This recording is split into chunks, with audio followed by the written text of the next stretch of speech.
Então vamos lá, meus queridos, mais uma questão do Enem de óptica, questão do Enem de 2006.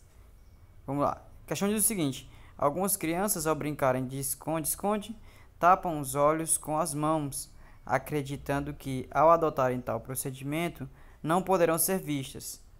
Essa percepção da criança contraria o conhecimento científico porque, para serem vistos, os objetos. Então vamos lá.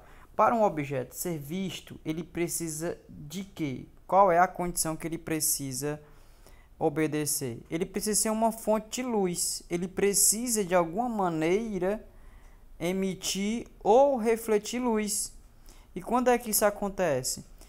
Quando o objeto ou ele é uma fonte de luz primária ou é uma fonte de luz secundária. Fonte de luz primária, quando o objeto ele emite luz por si só, né? Por conta própria.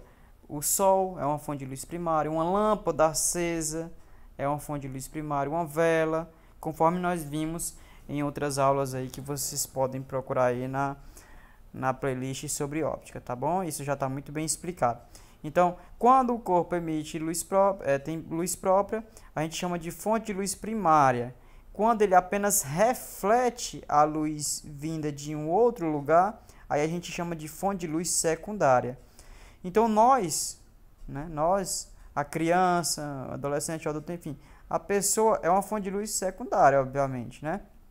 Então, para que os objetos possam ser vistos, o que acontece? De acordo com o item A, eles refletem partículas de luz, que são os fótons, que atingem os nossos olhos. Exatamente. Uma vez que a criança é uma fonte de luz secundária, ela reflete luz, tá bom?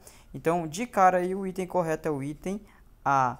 O item B, ele fala assim, geram partículas de luz. Não. No caso, a criança é uma fonte de luz secundária. Item C, por que está errado? Porque ele diz, são atingidos por partículas de luz emitidas pelos olhos. Nossos olhos não emitem, eles refletem a luz, tá bom? O item D está errado também, né? Pelo mesmo motivo, né? Refletem partículas de luz que se chocam com os fótons emitidos, também esse finalzinho está errado.